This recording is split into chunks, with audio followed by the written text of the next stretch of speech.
Benarkah perang sudah benar-benar berakhir antara Amerika Serikat dan juga Israel melawan Iran karena masalah di Selat Hormuz belum juga selesai terkait dengan penutupan selat itu oleh Iran dan blokade kapal yang keluar dari Selat Hormuz? Kita akan diskusikan bersama dengan dosen ilmu hubungan internasional dari Universitas 11 Maret, ada Pak Surakarta, kemudian ada Pak Septianto Galan Prakoso yang merupakan pengamat Timur Tengah. Dan juga ada pengamat Timur Tengah, ada Pak Nasir Tamara. Selamat pagi Bapak-Bapak, Assalamualaikum. Waalaikumsalam. Selamat pagi Mbak Disti. Iya, saya mau ke Mas Galan dulu. Mas Galan, itu artinya Epic Fury, perang sudah berakhir dan perang ini dimenangkan oleh Iran? Iya, ini menjadi satu konteks yang cukup menarik ya kalau kita bahas. Apakah kemudian kita bisa mengatakan Iran menang dalam hal ini? Saya kira juga belum 100% karena memang pada akhirnya AS sendiri, Amerika Serikat sendiri yang kemudian mundur untuk untuk kemudian mengambil sebuah exit strategi seperti itu dari perang yang ada. Hmm. Mereka melihat bahwa kalau diperpanjang mungkin mereka semakin rugi, miliaran atau bahkan mungkin triliunan dolar Amerika sudah keluar untuk perang ini, dan pada akhirnya hasilnya pun juga yang tercapai objektifnya yang paling clear hanya menggulingkan atau kemudian istilahnya menggantikan rezim Ayatollah Khomeini yang kemudian wafat karena serangan dahulu. Nah, tapi kemudian yang menjadi poin penting adalah sebenarnya bagaimana Amerika Serikat mempersiapkan exit strateginya. Kalau kemudian mereka menyatakan secara sepihak Epic Fury berakhir, digantikan Project Freedom yang mengawal kapal di Selat Hormuz, tapi kemudian langsung ditunda lagi begitu. Ini menunjukkan adanya kebingungan atau juga ketidakpastian yang dilihat Trump, karena pada akhirnya mereka tidak bisa kemudian memaksa Iran untuk langsung menyetujui juga kalau kita harus selesai, perangnya kelar, itu belum tentu begitu kan. Sehingga yang terjadi adalah mereka berusaha mencoba mengambil berbagai macam alternatif yang ada, termasuk salah satunya menyatakan kalau operasi militernya berakhir, mari kita negosiasi, tapi kalau Iran tidak setuju menghentikan blokade, kita akan ngebom lagi, seperti itu. Selain itu mereka juga mungkin mendekati dan ya pastinya memaksa negara-negara lain itu untuk kemudian juga bisa membujuk Iran, salah satunya mungkin Tiongkok begitu. Tapi keduluan Abbas Araghchi yang kemudian sudah pergi ke Tiongkok begitu kan. Dan tentunya juga dari PBB sendiri sebenarnya bisa masuk di momentum ini. Tapi betul tadi masih terlalu dini kalau kita mengatakan Iran sudah menang 100%, mungkin mengarah ke sana. Yang jelas kita harus melihatnya adalah ini upaya Trump yang kelihatannya ingin melakukan exit strategi daripada semakin rugi, seperti itu. Oke, kalau dikatakan ini belum terlalu dini mengatakan Iran menang dalam pertempuran ini, tapi ini merupakan exit strategi yang kemudian dimainkan oleh Presiden Amerika Serikat Donald Trump. Bagaimana kemudian Iran bisa membaca ini, Pak Nasir? Halo, bagi Iran, dia sudah menang. Kenapa? Karena dia sudah bisa bertahan lebih dari 2 bulan dalam perang 40 hari terakhir ini. Bagi Iran, Amerika gagal untuk menumbangkan pemerintahan, Amerika Serikat gagal untuk menggerakkan oposisi untuk mengganti pemerintahan, dan kemudian Amerika Serikat juga gagal dalam menggunakan isu separatisme dengan membiayai kelompok-kelompok etnis seperti Kurdistan untuk melawan pemerintah, menunjukkan kegagalan. Ini 3 fakta.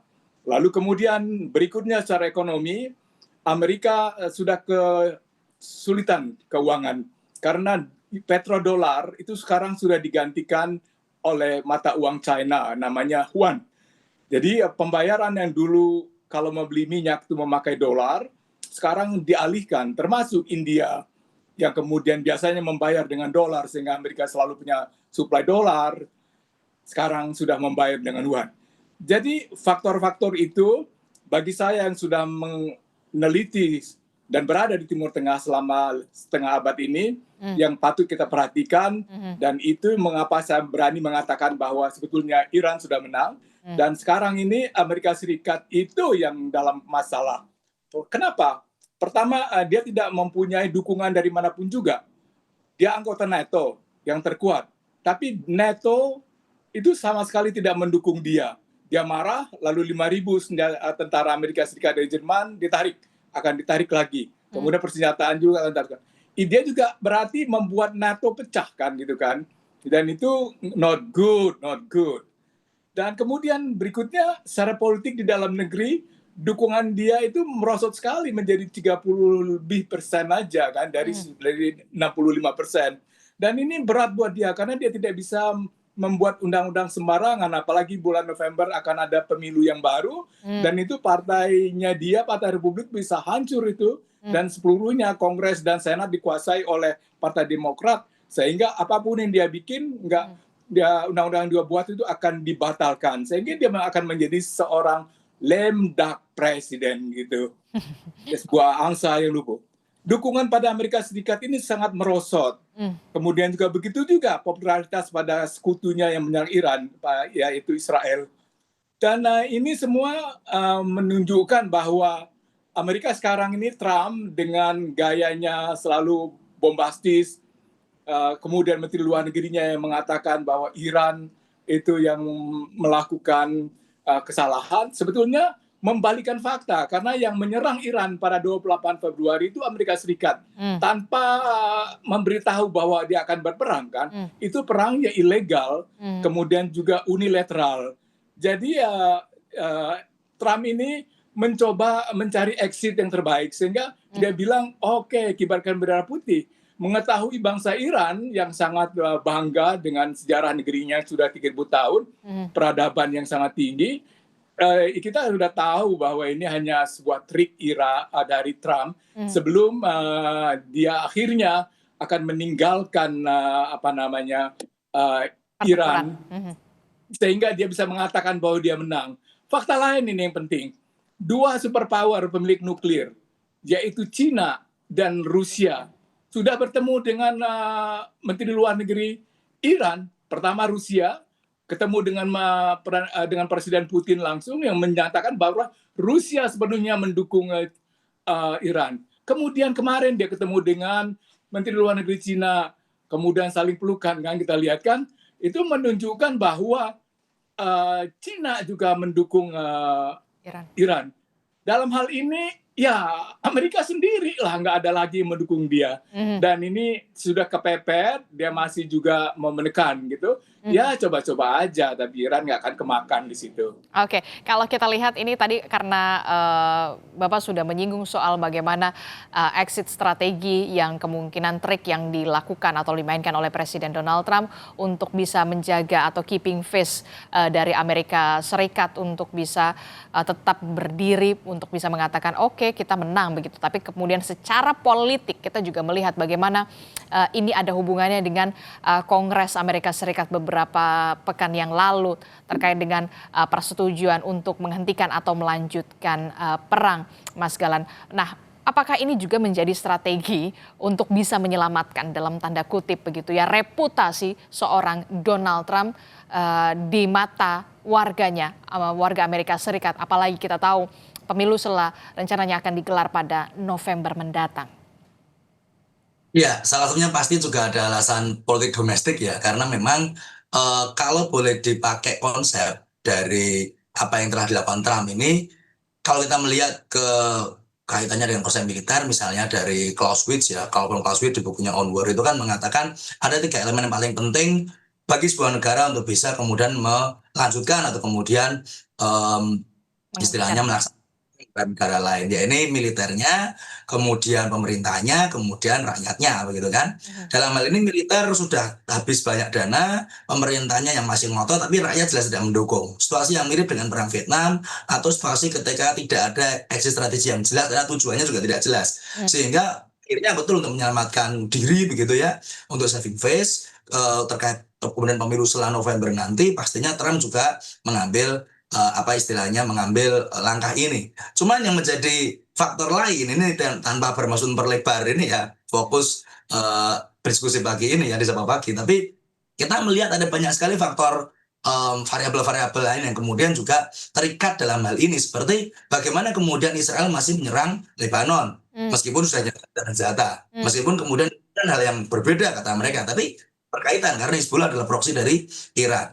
Kemudian juga keamanan kapal yang lewat Selat Hormuz juga belum pasti. Dan juga bagi Iran sendiri juga masih belum pasti apakah kemudian ada jaminan bahwa tidak akan ada serangan yang dilakukan oleh pihak Amerika Serikat dan Israel seperti itu. Apakah kemudian di pergaulan internasional di konteks relasi dan hubungan global, Iran ini akan kemudian juga mendapatkan misalnya pembulian begitu ya dari Amerika Serikat di selanjutnya. Hal ini yang harusnya dipastikan. Makanya mohon izin tadi saya juga menyampaikan kita belum bisa menyatakan 100% bahwa Iran sudah clear menang secara posisi jelas karena Amerika sendiri yang mundur, mereka yang menyerang, mereka yang kemudian.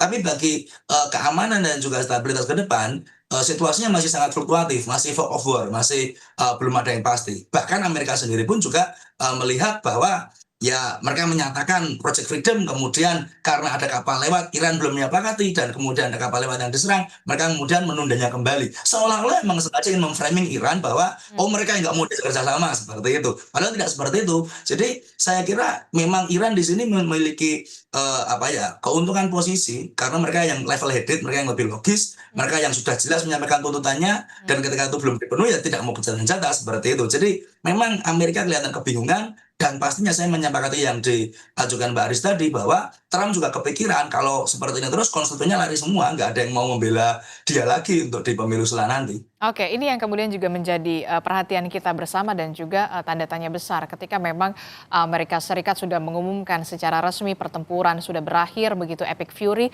tapi kemudian masalah di Selat Hormuz nyatanya belum selesai. Tapi kemudian ekstra strateginya yang kemudian dilakukan adalah dengan mengeluarkan diksi Project Freedom begitu ya. Nah, apa yang kemudian ingin dimainkan saat ini oleh Amerika Serikat, walaupun kita tahu Pak Nasir, bargaining position Iran ini atau posisi tawar Iran saat ini lebih besar, tapi kemudian masih ada kewaspadaan yang tinggi dari Iran terhadap Amerika Serikat khususnya di Selat Hormuz.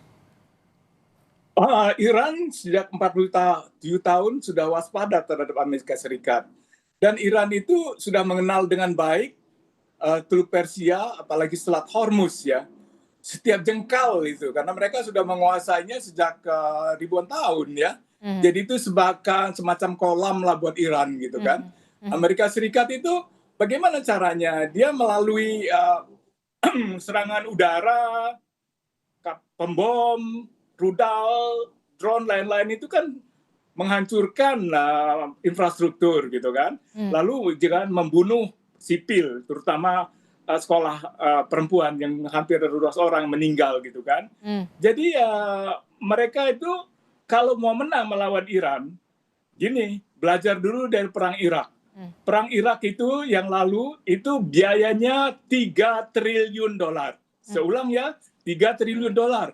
Perang Iran ini biayanya bisa double dari itu, 6 triliun dolar kalau hitungan terakhir itu dibuat.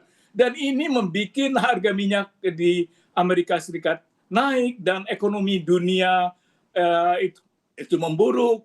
Ibu-ibu nggak bisa beli minyak, nggak bisa beli beras, itu kentang, macam-macam lah. Dan obat-obat naik semua. Dan ini sudah menyengsarakan seluruh dunia sehingga Amerika Serikat itu sekarang menjadi sangat tidak populer itu. Dan ini sekarang karena mereka mengalami kesulitan uang dan tentaranya juga tidak mempunyai motivasi untuk berperang. Bagaimana mau menang perang?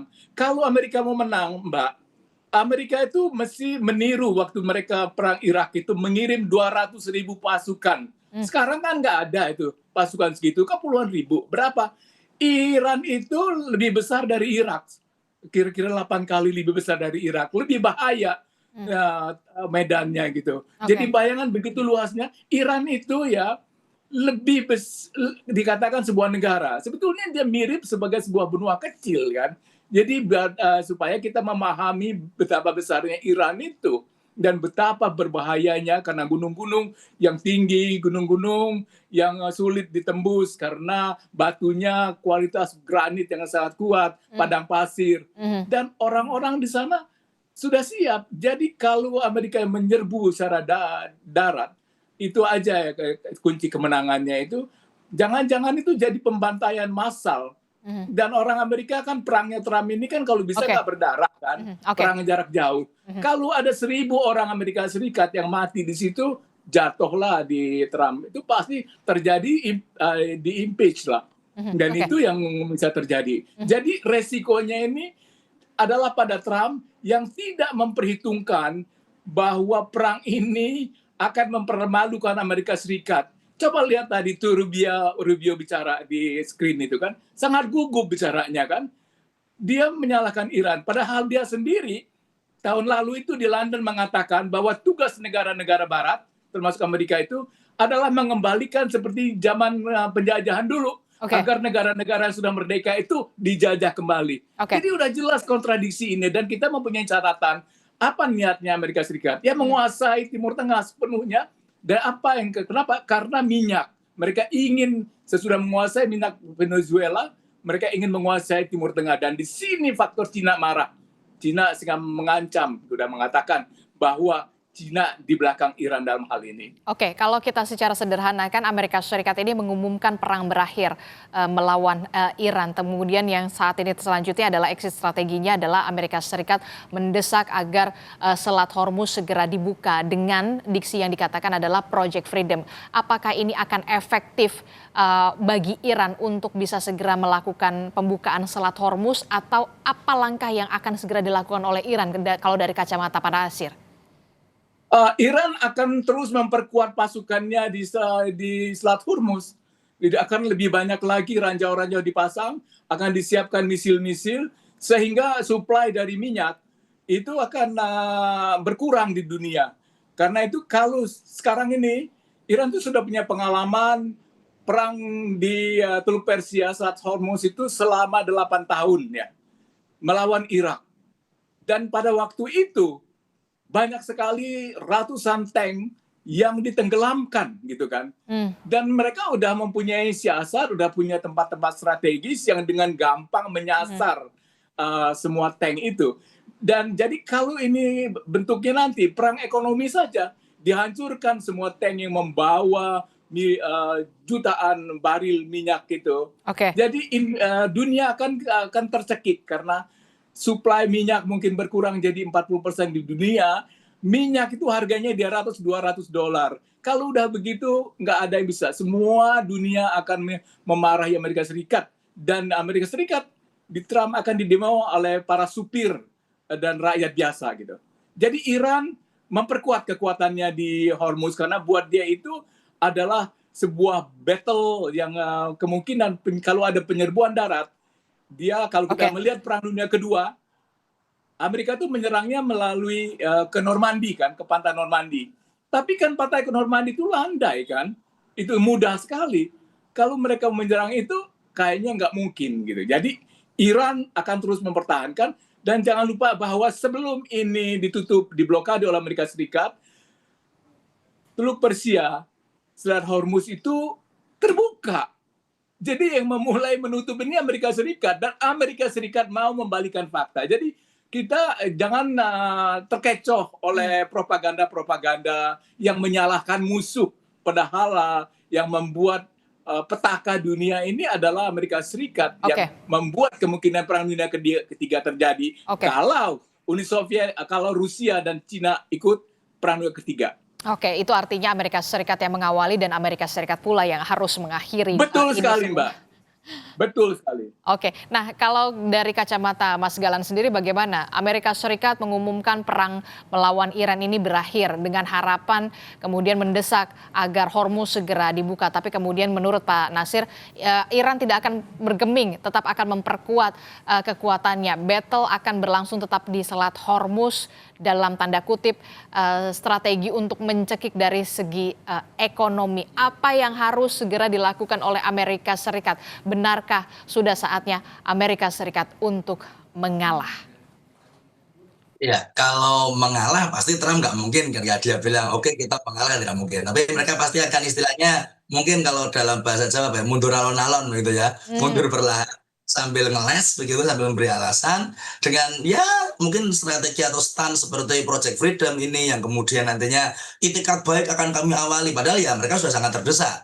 kalau saya sepakat juga dengan yang disampaikan Pak Nasir barusan, Iran pasti akan tetap waspada, mereka tetap bisa memperkuat pengamanannya di Selat Hormuz karena mereka pengalaman di kecoh atau bahasa santainya apa ya, dikibulin Amerika itu udah berkali-kali begitu kan. Kalau mau dari tahun 79, 40 tahun yang lalu, ketika ada revolusi, kemudian bahkan dari tahun sebelumnya 50-an, tahun 51 ketika Ahmad Mossadegh digulingkan oleh CIA dan sebagainya. Ini menunjukkan Iran tidak akan pernah kemudian bisa percaya 100% ketika Amerika mengatakan sesuatu yang kelihatannya manis begitu. Bahkan kemarin juru bicara Menteri Luar Negeri atau juru bicara Kementerian Luar Negeri Iran, Ismail Baqi itu menyampaikan kepada media via tweet dan juga via pernyataan bahwa semua negosiasi, semua perundingan, semua perdamaian itu diawali dengan goodwill, good intention. Tidak mungkin kita mencapai resolusi, kemudian kita mencapai kesepakatan damai, kesepakatan yang clear peace begitu diawali dengan ancaman. Kalau Iran nggak mau menerima kita bom lagi. Nah ini perundingan macam apa? Jadi kelihatannya kalau Trump masih ngeyel begitu ya nggak akan selesai dan Iran tetap akan strong dan tetap akan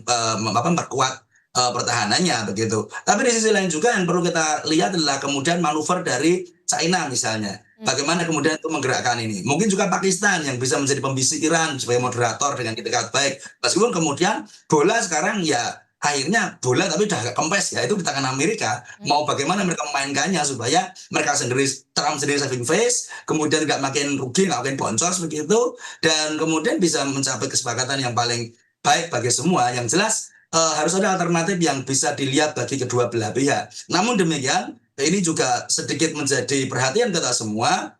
Yang kita waspadai bukan hanya soal Selat Hormuznya, tapi kemudian spillover effect yang muncul, di mana belum selesai ini soal Israel Lebanon, belum selesai ini kemudian juga apakah nanti harga minyak itu bisa distabilkan kembali karena kita melihat turmoilnya luar biasa besar. Bagaimana juga minyak Brent dan minyak WTI dari Amerika sendiri juga malah menjadi semakin dinamis atau kalau nggak boleh dikatakan nggak stabil begitu di pasar. Ini juga menjadi perhatian yang sekiranya menjadi dampak dari event ini semua. Yang jelas lagi-lagi ya Amerika harus lebih istilahnya memiliki goodwill begitu, meskipun gak susah ya kalau Trump yang mengatakan terkait hal ini. Tapi saya kira dengan kurang dari setahun, mungkin ya tinggal setengah tahunan lebih sedikit, 3,5 tahun bahkan ya, pemilu setelah itu akan dilakukan, saya kira dia akan mengambil keputusan yang sekiranya meskipun pada akhirnya dia tahu itu rugi, tapi ya demi saving face rezimnya di politik domestik, saya kira akan dilakukan. Oke, terakhir Mas Galan, apa yang kemudian bisa dilakukan begitu ya, salah satunya mungkin dengan adanya Pakistan dan juga Rusia dan juga China di sana untuk bisa paling tidak mempercepat lah agar ada goodwill dari Amerika Serikat begitu ya, dalam hal ini adalah Presiden Donald Trump untuk bisa lebih cooling down begitu ya untuk soal Selat Hormuz ini. Apa yang bisa dilakukan negara-negara tersebut, 3 negara tersebut? Ada 2 skenario. Pendekatan pertama yang positif itu ada joint statement.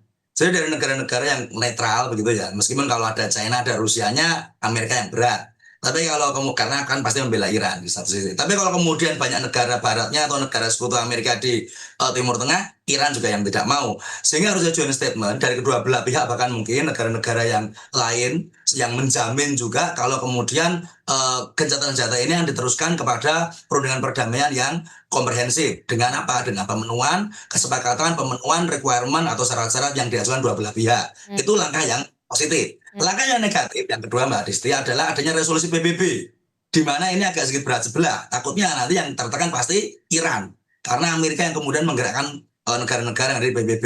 Tapi juga nggak semudah itu, karena ada Rusia, ada China yang bisa memveto, sehingga agak susah juga, kompleks juga kalau memakai skenario kedua ini. Yang jelas, apapun yang bisa dilakukan, saya kira arahnya sudah pas. Deeskalasi ini sudah lumayan bisa mencapai titik cerah kalau kemudian Amerika sadar kalau dia sudah mengarah ke arah kekalahan, dan Iran juga memanfaatkan posisi yang pas, bargaining position, untuk bisa istilahnya mencapai kepentingannya juga, sekaligus juga mungkin harus ada detail yang diperhatikan. Project Freedom itu inisiatifnya sebenarnya bagus, niatnya bagus, eksekusinya enggak, begitu ya. Karena kemudian Trump tidak mengabari perusahaan asosiasi kapal, enggak mengabari pelaut-pelaut yang ada sekitar situ, enggak mengabari seafarer, enggak mengabari asuransi dari kapal-kapal sepihak. Nah, yang seperti ini enggak mungkin dilaksanakan. Seandainya itu koordinasinya bagus, dijamin negara-negara yang netral tadi, maka inisiatif ini juga akan bisa membawa ke perundingan pembicaraan yang lebih baik dan sehat tentunya untuk situasi ini. Oke, tapi kemudian yang menjadi pertanyaan selanjutnya adalah bagaimana respon Iran untuk bisa